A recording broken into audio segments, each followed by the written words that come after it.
We're joined by the head coach of the Nittany Lions looking ahead to spring practice. Well, Coach, take the fans through some of the advancements and growth that the team had over the course of the winter. Obviously, a big season of strength and conditioning to get faster, stronger. How do you think the team came out of that? Really good. I think Coach Galt and his staff, as well as Tim Bream and their staff, combined with our players, have worked really hard. You look at all our numbers; they're all way up. Our strength, our speed, our explosive numbers. Those have been really good. And then, to be honest with you, there was a number of guys that we ended up redshirting last year that we were struggling with. Should we pull their red shirts and play them or hold them? And most of those guys we held. So the fact that now they're going to be a part of the equation, being able to help us with depth, be able to help us, fight for starting jobs. It's really going to show up on special teams as well. So that's exciting. A lot of these guys, have been working for a year now. And it's very unusual for them because they're guys that have played their whole life, and now they've been out of the playing factor for a year. So they're excited to get back too. Winter period is always a time when you look for leaders to step up. What do you think of this senior class and some of the older guys on the team that have played a lot of football that can be those leaders? Well, it's been great. I actually had the seniors over to the house for dinner the other night. As you know, I've talked about in the past, we usually do that Thursday nights, but Thursdays are hard because there's class, there's study hall. So we switched it and did it on a Sunday, and it was great. We did it earlier in the day. They were able to stay for a while, hang out, talk with my wife, hang out with my kids, laugh, tell stories, playing shuffleboard. We bought a new shuffleboard, one of them, the things you slide, the shuffleboard machines, and that was awesome. So that time has been really good just to spend together, talk about some of the challenges we've had over the last couple of years, talk about their goals and what they'd like to do this year moving forward. So they're really stepping up. There's not a lot of them. I think we talked in the past, you like to get to a point where you got 20 to 25 seniors yearly, and we're still not that. Our numbers are down, but that's where they're going to have to do a great job. And then obviously developing young leaders throughout your program as well. On the offensive side of the ball, Coach Moorhead, first spring for him, also young quarterbacks. What are you expecting out of that group this spring? Well, Joe, I think, brings a real unique perspective to us.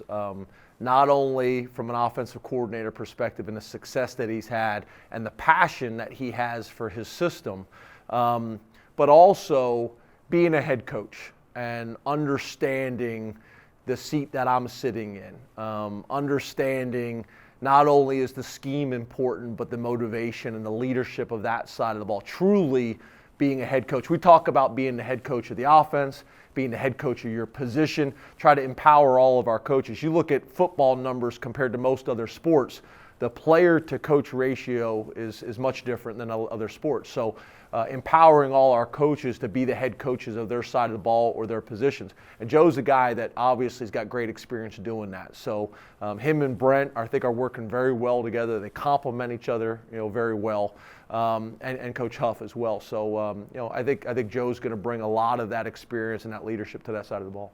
You touched on some of the younger guys who did redshirt, but a lot of young guys have played over the past couple of years. How beneficial is that for a guy like a Trace McSorley, young receivers in the fold that have played football and got valuable experience at the bowl game and on into the spring? How's that going to translate? Yep. I just realized I didn't completely answer your question. That's okay. But, the quarterbacks have been great working with Joe, very competitive. Guys that have been kind of waiting for their time to come, with Trace, obviously. Trace tested extremely well. Tommy's doing really good as well. And then you got Jake Zembeck coming in, and those guys have embraced him. But you're talking about guys that have kind of been waiting for their time. The guy that jumps out in my mind is DeAndre Tompkins, who, we redshirted the first year, and he wasn't real happy about redshirting, and that was something he had to work through. And then last year, he's a first-time player and did some good things and learned a lot. And I look at him where he's at now, academically, where he's at, socially on the team, just very comfortable in his skin, very comfortable in his role here at Penn State. Just got back from spring break, asked him what he did. He went on a trip to California by himself, was going to museums and all these different things that him and his mom have been talking about, things that they think he should be doing. I'm talking to other guys about Panama City Beach and being scared to death, and here he is, going to museums in California on his trips through LA. So that's what to me is exciting about college football. Is you recruit these guys, you bring them in, you watch them develop, you watch them grow over time. That's to me the thing that why I love what I do. It's watching these guys grow, watching them develop, and I think DeAndre's a perfect example of that. On the defensive side of the ball, the D-line, you obviously have a great group of guys preparing for the draft right now. What do you see from the group that's coming back, led by Garrett Sickles, stepping up in the spring? I think that's our biggest challenge, obviously, developing and replacing the guys that we've lost. We feel really strong about the defensive end position. Very similar to the year before, we had that second-level guys that had played a lot. Rotating in, and they're stepping up with a hungry younger group behind waiting, so we feel really good. Defensive tackles, the position that we have to replace some guys. Some older guys are going to have to step up, and some young guys are going to have some opportunities. So that's always exciting to see how guys are going to handle opportunities like that. I think as a staff, obviously, we've identified what some of those challenges are, and we got to go attack them. Having the experience at linebacker behind, I think, really helps because you got 3 really experienced linebackers.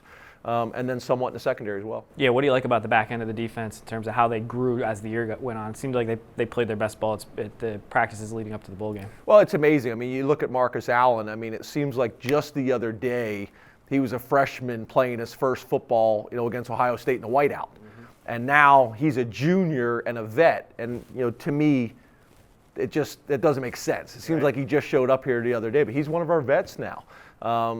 Same thing with Grant Haley. I mean, feel really good about those guys. You look at the rest of the safeties in the group. You look at the rest of the corners in the group. Guys that have played. John Reed.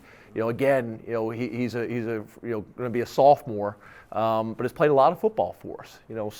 I think it's exciting. It's exciting. I think our depth at probably safety and defensive end are the 2 positions we probably have the most depth and experience.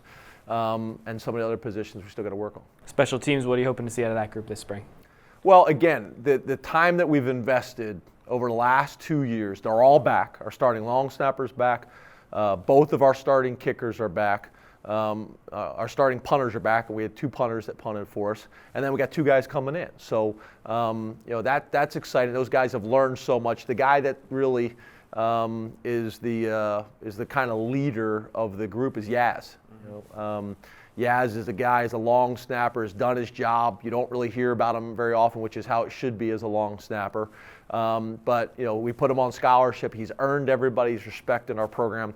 I'm expecting him to step up big time with our punters and kickers and help them take the next step. Finally, just general excitement and expectations for the group heading into Springville. It has to be exciting to get back on the field 15 times leading up to the Blue White game. What are you looking forward to? It is. Just talked about as a staff. I think we've got a great staff right now with the additions of Moorhead, Lime, Grover, and Banks and what they're able to bring to the table. You think about it, we had 3 coaches leave. We have a head coach that's come in. We have 2 coordinators that's come in, 2 coordinators in the Big Ten with tremendous experience. And they've been great. They've not only brought their experience to Penn State, but they've also fit really well with the culture here in the community and on our staff. So I think that's been really good. And then our players, they're fired up to get out there for spring ball. It's always hard the first 2 days because the first 2 days are non-padded, no hitting, and they're juiced up and ready to go. So you're kind of holding them back. The first day of pads, I wish all the fans could see because that's always the best practice. I mean, they're juiced up, they're flying around. But I think there's an overall excitement. There's a much stronger feeling of comfort with the coaches and the players after being together now for 2 years. This spring is what it's all about. It's exciting to get out there and see them work. They've killed it in the classroom. Done some great things there, and now we got to make some progress on the field. Coach, thanks for your time. Good luck this spring.